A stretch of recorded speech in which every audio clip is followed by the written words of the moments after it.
Monsieur Imadeddine Abrouni, vous êtes analyste politique, spécialiste des questions internationales. Je vous remercie infiniment d'avoir eu la gentillesse d'accorder cet entretien à la radio francophone iranienne.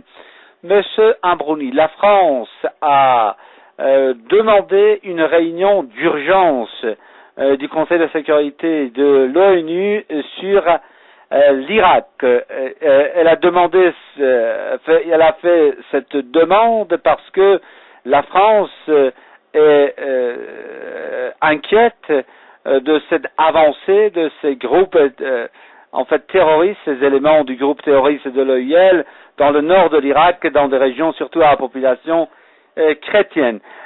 Comment expliquez-vous, Monsieur le Président Abrouni, cette demande de la France pour la réunion d'urgence du Conseil de sécurité de l'ONU, s'il vous plaît? Bien sûr, on félicite la position de la France en demandant une réunion d'urgence concernant l'événement tragique en Irak et surtout l'opération ethnique et religieuse contre les chrétiens de l'Irak.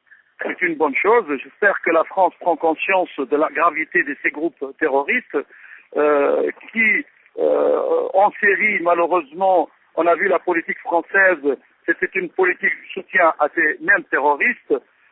Aujourd'hui, la France, devant ce qu'elle essaie de nous montrer par rapport à la Palestine, par rapport à l'Irak, je crois que l'opinion publique française, il a agi, il a montré qu'il est contre la politique étrangère française qui appuie certains groupes terroristes en Syrie et en Irak. Aujourd'hui, on voit la position de la France en Palestine qui change, on voit la position sur l'Irak qui est importante de protéger tous les Irakiens, les musulmans comme les chrétiens. Aujourd'hui, les citoyens irakiens, catholiques, protestants, chrétiens en général, sont dans la difficulté. C'est très important de venir en aide à la population chrétienne irakienne.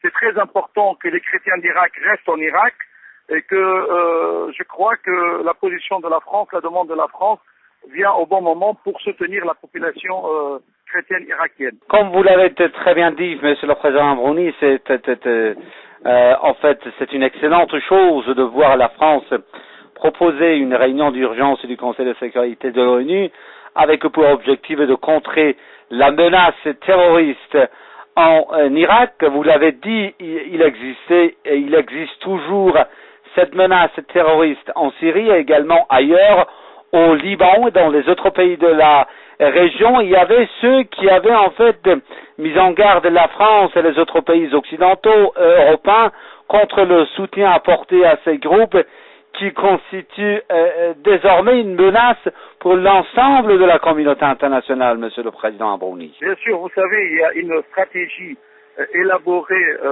je crois, chez les Américains et même certains lobbies internationaux sionistes, de créer une zone, entre parenthèses, purement sunnite, où il n'y aura ni chrétiens, ni chiites, ni kurdes, et toute cette zone dans ce qu'on appelle Mossoul, l'Ambar, sur la frontière syrienne, mais aussi sur la frontière jordanienne et la frontière saoudienne, ils essaient de créer un deuxième État d'Israël dans cette géographie immense, riche en pétrole, riche en gaz, et je crois que c'est un plan stratégique. Il y a un lobby international sioniste qui est en train de faire ce travail. Ils veulent que cette partie du monde, si vous voulez, soit purement, entre parenthèses, arabo-sunnite. Donc, c'est une stratégie contre les chrétiens d'Irak, c'est une stratégie planifiée, ce n'est pas par hasard, ce n'est pas l'affaire des groupes mercenaires, c'est une affaire plus importante, c'est une stratégie à long terme, et que cette stratégie, elle marche, elle roule, elle arrive même jusqu'au Liban. Donc, c'est une affaire grave contre les chrétiens de l'Orient. Ils veulent que tous les chrétiens quittent l'Orient. C'est une stratégie importante et il faut que nous, en tant que musulmans dans la région, venons d'abord en aide à tous les Irakiens, mais surtout à toutes les minorités qui font la richesse de cet Orient, qui font la richesse de l'Irak et de la Syrie. Donc il faut qu'on défende nous-mêmes nos citoyens chrétiens, nos citoyens kurdes, toute cette minorité ou ces minorités qui forment la civilisation de l'Orient.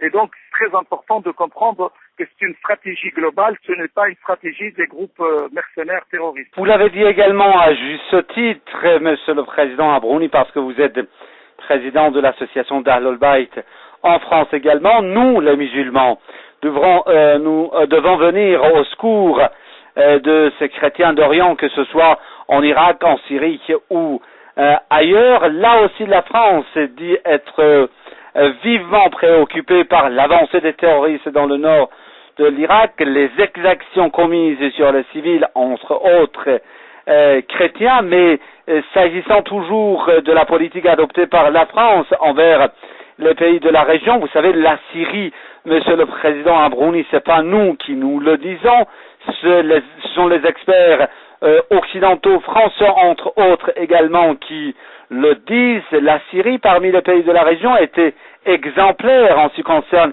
le respect des droits, en fait, des minorités chrétiennes, entre autres, mais malheureusement, le soutien apporté par certains pays, entre autres la France, à ces groupes rebelles en Syrie, a mis en danger également, en fait, la vie des chrétiens en Syrie également, a provoqué l'exode de ces chrétiens de la Syrie également. Il faut changer de politique également en ce qui concerne les pays occidentaux envers les questions régionales également, n'est-ce pas, Monsieur le Président? Bien sûr, vous savez, la politique étrangère française, depuis l'arrivée de Sarkozy au pouvoir, on a le Sarkozy 2, c'est-à-dire François Hollande, il fait la même politique de Sarkozy 1, donc c'est une aile sioniste en France qui a pris le pouvoir, elle essaye d'aliéner la politique étrangère française sur la politique de Pentagone américain.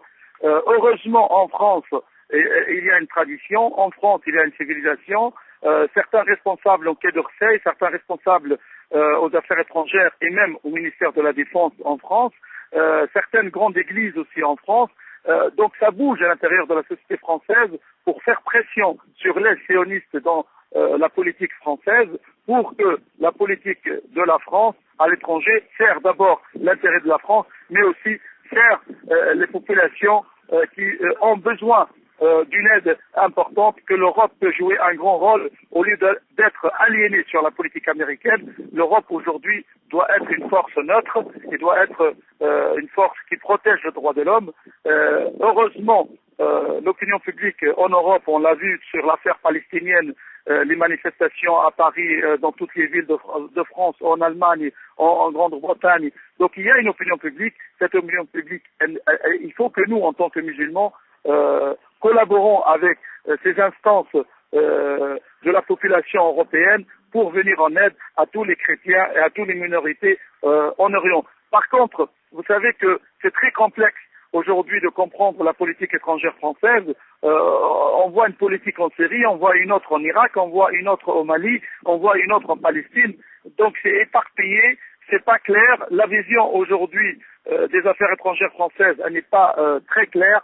Elle nous donne pas, on n'est pas encore rassuré que M. François Hollande peut donner une politique de justice, une politique étrangère qui amène la paix et la souveraineté au peuple. Donc nous espérons par cet appel à l'ONU d'urgence pour intervenir et pour protéger les minorités en Irak.